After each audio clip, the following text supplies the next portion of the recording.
नमस्कार मित्रों, मैं हूं डॉक्टर हरिनिवास। संस्कृत साहित्य एवं संस्कृति के चैनल पे रम्या रामायणी कथा में आपका स्वागत है। रावण अभी वेदवती से ये कह रहा था कि मैं तुम्हारे बिना रह नहीं सकता हूं, तुम मेरी महारानी बन जाओ। और वेदवती ने अग्नि में प्रवेश किया तो जैसे रावण के ऊपर कोई असर नहीं। यही होता है दुराचारियों का सबसे बड़ा प्रमाण कि उनका सब कुछ, चाहे उनका प्रेम हो, चाहे उनका स्नेह हो, चाहे उनकी श्रद्धा हो, सब चीजें उनकी मिथ्या होती हैं। उनका प्रेम प्रेम नहीं, वासना ही होगी। यहां महर्षि वाल्मीकि लिखते हैं, प्रविष्टायाम हुतासम तु वेदवत्याम स रावणः पुष्पकम तु समारोह परिचक्राम मेदिनी। वेदवती ने अग्नि में प्रवेश किया, रावण अपने पुष्पक विमान पे बैठता है। न उसको उस शाप से कोई फर्क पड़ रहा है, न वेदवती की मृत्यु से उसको कोई फर्क पड़ रहा है। वो अपनी दिग्विजय पे निकल पड़ता है। ततो मरुतम नृपतिम यंत सह दैवतैः उसीर्बीजमासाद्य ददर्श सतु रावणः। अब वो रावण उसीर्बीज नाम का जो प्रदेश है वहां जाकर के पहुंच जाता है। वहां मरुत नाम के राजा जो हैं, देवताओं के साथ में यज्ञ कर रहे हैं, देवताओं को प्रसन्न करने के लिए यज्ञ कर रहे हैं। उस यज्ञ में सभी देवता आकर के उपस्थित हुए हैं, क्योंकि उस यज्ञ के जो ऋत्विज हैं, संवर्तो नाम ब्रह्मर्षि साक्षात भ्राता बृहस्पति, बृहस्पति के साक्षात जो भाई हैं वो संवर्त नाम के ब्रह्मर्षि वहां पे उसके ऋत्विज बने हुए हैं। वो इस यज्ञ को करवा रहे हैं, सभी देवता वहां उपस्थित हैं। जैसे ही रावण को वहां आया हुआ देखते हैं, सभी देवता वहां एक अलग प्रकार का रूप धारण करके छुप जाते हैं। महर्षि वाल्मीकि वर्णन कर रहे हैं, दृष्ट्वा देवास्तु तद रक्षो वरदानेन दुर्जयम तिर्यक योनिम समाविष्टा तस्य घर्षण भीरवा। उस रावण से युद्ध के भय से भयभीत, क्योंकि उसको तो वर प्रदान हुआ है और वर प्रदान की वजह से वो दुर्जय है, इसलिए वो सभी देवता जो हैं तिर्यक योनि में प्रवेश कर जाते हैं। कौन क्या बना इसका वर्णन करते हैं। इंद्रो मयूरः संवृत्तः धर्मराजस्तु वायसः कृकलासो धनाध्यक्षो हंसस्य वरुणो भवत। इंद्र मोर बन गए हैं, धर्मराज जो हैं उन्होंने काक का, कौवे का वेश धारण किया है। जो धनाध्यक्ष हैं, कुबेर हैं, यज्ञ में उनको भाग मिलता है। पराजित हो चुके थे, लेकिन यहाँ यज्ञ में तो भाग लेने के लिए वो आए हैं, यज्ञ में उनको भाग मिलता है। वो गिरगिट बन गए हैं, और जो वरुण हैं उन्होंने हंस का रूप धारण किया है। देवता तो सब चुप गए। जैसे राजा मरुत ने ये स्थिति देखी तो ततो मरुतो नृपति को भवान इत्युवाचितम। वो रावण से पूछते, भाई तुम हो कौन? अरे यहां मेरा यज्ञ चल रहा है, इसको विध्वंस करने के लिए तुम आ गए, तुम कौन हो? तब राक्षस बड़ा ही कहता है, त्रिषु लोकोस्ति कोन्योस्ति यो न जानाति मे बलम्। अरे तीनों लोकों में कौन ऐसा है जो मेरे बल और पराक्रम को नहीं जानता है। भ्रातरम येन निर्जित्य विमानमिदम अप्रतम, जिसने अपने भाई को हरा करके और ये पुष्पक विमान प्राप्त किया है। वाह रावण वाह, क्या अपनी प्रशंसा करने का तरीका है आपका। यही अंतर होता है। जब एक दुराचारी, एक पापी गलत काम करता है तो उस गलत काम को करने पे भी उसको उसके ऊपर गर्व होता है। जो अच्छे व्यक्ति हैं, रघुकुल के राजा लोग तो अच्छा काम करके भी गर्व नहीं किया करते थे। उसके लिए भी वो कहते हैं ये तो भगवान की इच्छा से हो गया है, ये तो गुरु की इच्छा से हो गया है, ये तो आपके प्रसाद से हो गया है, इस प्रकार से बोला करते हैं। और दुराचारी का यही तरीका है, यही उसकी पहचान है। गलत काम करने के बाद भी स्वयं ये कहे कि आहा ये काम तो मैंने किया है, यही सबसे बड़े दुराचार की निशानी है। ततो मरुतः स नृपस्तम रावण था। जब रावण ने कहा कि आप ही एक ऐसे हो जो मुझे नहीं पहचानते हो, अपने भाई को पराजित करके जिसने पुष्पक विमान उससे छीन लिया है, ऐसे रावण को तुम नहीं जानते हो। तो वो मरुत कहता है, धन्या खलु भवान एव ज्येष्ठो भ्राता रणे जितः ना त्वया सदृशा श्लाघ्या त्रिषु लोकेषु विद्यते। वाह भाई वाह, वाह रावण वाह, सही बात है। अपने बड़े भाई को जिसने रणभूमि में पराजित किया हो, तुम्हारे जैसा प्रशंसनीय इस संसार में और कोई नहीं है। हाँ भैया, जिसने अपने बड़े भाई को युद्ध में पराजित कर दिया हो, बड़ा भाई जिसकी आज्ञा का पालन करना होता है, बड़ा भाई जिसकी पूजा करनी होती है, बड़ा भाई जो हमेशा के लिए गुरुर आज्ञा अविचारणीय, वो अगर कुछ कह दे तो उसकी आज्ञा का पालन करना होता है, और उसको तुमने पराजित किया, और पराजित करने के बाद आज अपनी डींगे मारते हुए तुम ये कह रहे हो, हाँ तुम्हारे जैसा और कोई प्रशंसनीय संसार में हो ही नहीं सकता है। ना धर्म सहितम श्लाघ्यम न लोक प्रतिसंहितम कर्म दौरात्मकम कृत्वा श्लाघ्ये भ्रातुर्निर्दया। भाई तुम ही एक ऐसे हो सकते हो जो अपने भाई को हरा करके, अपने भाई को जीत करके, और उस बात का डंका पीटते फिरोगे और ये कहोगे कि देखो मैं कितना प्रतापी हूं। कम तुम प्राक केवलम धर्मम चरित्वा लब्धवान वरम श्रुत पूर्वम ही ना मया भास से यादृशम स्वयं। अरे भाई, प्रशंसा करनी है तो कोई एक ऐसा कार्य तो आप अपना बता दो कि जो धर्म कार्य आपने किया हो और जिसके लिए इस संसार में आपका नाम विख्यात हो।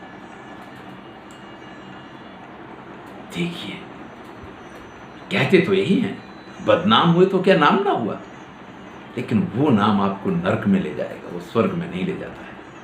स्वर्ग में अगर जाना है तो ये बड़ा ही जरूरी है कि आपका नाम इस संसार में आदर के साथ लिया जाए। यहां वो मरुत नाम का राजा रावण से पूछता है कि अगर तुमने कोई ऐसा कार्य किया हो जो धर्म कार्य हो, जिस कार्य के लिए इस संसार में कोई आपकी प्रशंसा करता हो, ऐसा कोई कार्य बताइए तो मैं आपको पहचानूं कि आप कौन हो। मुझे तो यही समझ में नहीं आता है कि ऐसा कौन सा कार्य आपने किया होगा जिसके लिए कि आपको इस प्रकार से वरदान मिल गया है। तिष्ठेदानीम नवे जीवन प्रतिहास्यति दुर्मते अद्य त्वाम निशितै प्राणै प्रेषयामि यमक्षयम्। और फिर वो मरुत राजा क्रोधित होकर के ये कहता है, तुमको बड़ा अभिमान है, बड़ा गर्व है ना अपने इन दुष्कर्मों पे। लो, आज मैं तुम्हारे दुष्कर्मों की सजा तुम्हें दे रहा हूं, मैं आज ही तुमको यमराज के लोक में भेज दूंगा। और इतना कह करके अपने धनुष बाण को उठा लेते हैं। लेकिन उसी समय उनके जो संवर्त नाम के ऋत्विज हैं वो उनसे कहते हैं कि जब तक जिस माहेश्वर यज्ञ का आपने संकल्प लिया है, जब तक आप इस यज्ञ को पूरा नहीं करेंगे तब तक आप युद्ध नहीं कर सकते। क्योंकि जब कोई दीक्षा ले लेता है, जब कोई यज्ञ करने का संकल्प ले लेता है, तो उस राजा को उस संकल्प के लेने के बाद जब तक वो संकल्प पूरा ना हो जाए, जब तक वो विधि विधान पूरा ना हो जाए, तब तक उसको युद्ध करने की या किसी के ऊपर प्रहार करने की अनुमति नहीं होती है। माहेश्वरमिदं सत्रम असमाप्तम कुलम दहित दीक्षितस्य कुतो युद्धम क्रोधित्वम दीक्षिते कुतः। स्पष्ट शब्दों में महर्षि वाल्मीकि लिखते हैं कि माहेश्वर का जो सत्र है, जो यज्ञ है, आपने इसका व्रत लिया है, अगर आप इसको अधूरा छोड़ेंगे तो आपके कुल का नाश हो जाएगा। और जिसने दीक्षितस्य कुतो युद्धम, जो दीक्षा ले लेता है वो युद्ध कहाँ कर सकता है। क्रोधित्वम दीक्षिते कुतः, अरे वो तो क्रोध भी नहीं कर सकता है, आपको तो क्रोध करने का भी अधिकार नहीं है। संशयश्च जये नित्यम राक्षसस्य सुदुर्जयः स निवृत्तो गुरोर्वाक्यात् मरुतं पृथ्वीपति। तब वो जो पृथ्वीपति मरुत हैं वो रावण के सामने से युद्ध में से हट जाते हैं और रावण खुद को विजयी घोषित कर देता है कि भाई मैं यहाँ पे युद्ध जीत गया हूँ। ये जो मरुत हैं उन्होंने आत्मसमर्पण स्वीकार कर लिया है। इस प्रकार से करके वहाँ जितने ब्राह्मण लोग थे ये सभी राक्षस उनको मार के खा जाते हैं, उनका खून पी करके और प्रसन्न होकर के वहाँ से आगे यात्रा शुरू करते हैं। महर्षि वाल्मीकि ने इस कथा प्रसंग का वर्णन किया है। तान भक्षयित्वा तत्र स्थान महर्षीन् यज्ञ मागतान वितृप्तो रुद्रैतेषां पुनः संप्रयो मयि। खून पिया है, उनको सबको मार दिया है और उसके बाद वहाँ से आगे प्रस्थान किया है। इसके बाद जो इंद्र हैं वो अपने वास्तविक स्वरूप में आते हैं और जिस मोर का स्वरूप उन्होंने धारण किया था, आज क्यों मोर को हमारा राष्ट्रीय पक्षी माना जाता है, उसका कारण अगर किसी से पूछेंगे तो इतना ही कह सकता है कि मोर एक अच्छा पक्षी है, मोर एक उत्तम पक्षी है। लेकिन उसकी कथा अगर आपको जाननी है, रामायण में जो कथा कही गई है वो कथा इस प्रकार से है। इसके बाद प्रसन्न होकर के इंद्र ने उस मोर से ये कहा कि आज आपने अपना स्वरूप मुझे देकर के मेरे प्राण बचाए हैं, इसलिए प्रीतोस्मि तव धर्मज्ञ, हे धर्मज्ञ मैं आपसे प्रसन्न हुआ हूं। भुजंगाधीनते भयम, आज से सर्पों से तुम्हें किसी प्रकार का भय नहीं रहेगा, सर्पों के ऊपर आप राज्य करेंगे। इदम नेत्र सहस्त्रम तु यत् त्वद्वर्रे भविष्यति, और आज से तुम्हारे पंखों के ऊपर मेरे जो 1000 नेत्र हैं वो हमेशा विद्यमान रहेंगे। इससे पहले तक मोर के पंख खाली नीले हुआ करते थे, अब उसके ऊपर जो उसको सुंदर बनाने वाली आकृति है वो इंद्र के वरदान से इंद्र के नेत्र जैसे कि वहाँ बनाए गए हों, इस प्रकार से वो विद्यमान रहते हैं। वर्माणे मयि मुदम प्राप्स्यते प्रीति लक्षण, और आप अवश्य ही सबका प्रेम अर्जित करेंगे। आज कोई भी मोर को देख करके उस पर क्रोधित नहीं हो सकता है। मोर को देख करके आपकी आत्मा भी अंदर से उसके नृत्य के साथ नाचने लग जाए, ये इंद्र ने उसको वरदान दिया है। एवं इंद्रो वरम प्रादान मयूरस्य सुरेश्वरा, इस प्रकार से देवराज इंद्र ने मोर को वरदान दिया है, और वही वरदान है जो आज उनको इतना सुंदर बनाता है, इस प्रकार का बनाता है कि भारत में आज उनको राष्ट्रीय पक्षी के रूप में जाना जाता है। इसके बाद यमराज जो हैं वो कौवे से कहते हैं यथान्नी विविधे रोगे पीड्यन्ते प्राणिनो मया, जिस प्रकार से मेरे कारण विविध रोगों से प्राणी पीड़ित रहते हैं, भाई जो जैसा कर्म करेगा वैसा फल भोगेगा। आप अगर लॉकडाउन में घर में नहीं बैठेंगे तो कोरोना आपको पकड़ेगा। अब इसमें आपके कर्मों का ही फल है, ये किसी और ने तो आपके साथ कुछ किया नहीं है। तो यमराज जो काल है, जो समय है, समय तो अपना रंग दिखाता है। तो उन्होंने कौवे से ये कहा कि आज के बाद तुम्हें किसी भी रोग से पीड़ित नहीं होना पड़ेगा। कौवे से कहा कि तुम्हें कभी कोई रोग नहीं होगा, और मृत्युतस्ते भयम नास्ति वरान मम विहंगम, और आपको सामान्य रूप से कोई मार भी नहीं पाएगा। यावत त्वाम न बधिष्यन्ति नरास्तावत भविष्यसि, यानी कौवे का शिकार कोई पक्षी नहीं कर पाएगा। या तो कौवा अपनी मृत्यु से मरेगा या कोई मनुष्य उसका शिकार कर सकता है, कोई भी पक्षी कौवे का शिकार नहीं कर पाएगा। ये कौवे को उन्होंने वरदान दिया, और एक विशेष वरदान दिया, ये च मद विषयस्ता वै मानवः क्षुदयार्दिताः त्वयि भुंक्ते सुतृप्तास्ते भविष्यन्ति स बांधवा। जो तुम लोगों को, जो कौवों को अन्न खिलाएगा, उसके बंधु बांधव हमारे लोक में जो रहते हैं, यानी उनकी पितरों की तृप्ति हो जाएगी। और यही कारण है कि आप जानते हैं कि कागवास दिया जाता है। जब श्राद्ध पक्ष आता है तो लोग बुला बुला के कौवों को खाना खिलाते हैं, पत्तल उनके लिए रखी जाती है कि वो खाएंगे तो हमारे पितृलोक के पितरों को तृप्ति मिलेगी। ये वरदान यहाँ पे उनको यमराज ने दिया हुआ है। वर्णस्त्वब्रवीत हंसम गंगा तोयम विहारिण, गंगा के जल में विचरण करने वाले उन हंसों से वरुण ने ये कहा कि आज के बाद आपका संपूर्ण शरीर एकदम स्वच्छ, निर्मल और सफेद रंग का हो जाएगा। इससे पहले तक हंस जो हैं उनके शरीर में विविध रंग पाए जाते थे, लेकिन जैसे बतख में आज भी बहुत सारे कलर पाए जाते हैं, ऐसे हंसों के रंग हुआ करते थे। यहाँ पे वरुण ने उनको वरदान दिया है कि भाई आज के बाद आपका शरीर एकदम स्वच्छ, शुद्ध और निर्मल, एकदम सफेद दिखाई देगा। वरुणो मनोरमा सौम्य चंद्रमंडल सन्निभा भविष्य तवोदग्रह शुद्ध फेन समप्रभा, बिल्कुल शुद्ध फेने की तरह और चंद्रमंडल सन्निभम, चंद्रमा के मंडल की तरह तुम्हारा वर्ण आज के बाद से हो जाएगा।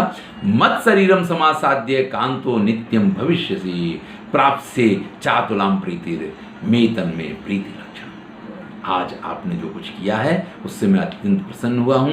और जल के अंदर जब आप बैठा करोगे तो आपका सौंदर्य और भी खिल उठेगा। हंस अगर जल के अंदर बैठा हो बड़ा सुंदर दिखाई देता है। इस प्रकार से हंसों को वरदान मिला है। हंस के बाद जो गिरगिट था, वैश्रवणः कृकलासम गिरो स्थितम, वो उसको ये वरदान दिया गया है, सद्रव्यम चा शिरो नित्यम भविष्यति तवाक्षयम एस कांचन को वर्णो मत प्रीत्याते भविष्यति। आज के बाद तुम्हारी गर्दन और तुम्हारा जो पूरा शरीर है वो एकदम गोल्डन वर्णी हो जाएगा, एकदम सुनहरी हो जाएगा। और गिरगिट को ये जो वरदान मिला है, इसीलिए आज भी ऐसा माना जाता है कि गिरगिट को नहीं मारना चाहिए, गिरगिट की हत्या नहीं करनी चाहिए, वो कभी भी हमारे लिए हानिकारक नहीं होता है। इस प्रकार का कथन गिरगिट के लिए कहा जाता है। तो इन पक्षियों को क्या क्या वरदान और कैसे किस देवता के पास से मिले हैं, यहाँ तो सभी देवता आए थे। बहुत सारे पक्षियों का इस प्रकार से वर्णन है, क्योंकि रामायण में इन 4 पक्षियों की ही कथा प्रस्तुत की गई है, प्राणियों की कथा प्रस्तुत की गई है। तो वो कथा आपके सामने प्रस्तुत की है। आगे की कथा अगली वीडियो में लेंगे। मैं हूँ डॉक्टर हरिनिवास और चैनल का नाम है संस्कृत साहित्य एवं संस्कृति। रम्य रामायणी कथा सुना रहा हूँ, आनंद लीजिए। बहुत से ऐसे तथ्य हैं जो जीवन में आपको कहीं से नहीं मालूम पड़ेंगे, लेकिन रामायण में उनका उल्लेख है। उन कथाओं को आपके सम्मुख प्रस्तुत कर रहा हूँ। मित्रों के साथ शेयर कीजिए। वीडियो अच्छा लगे तो लाइक जरूर कीजिए।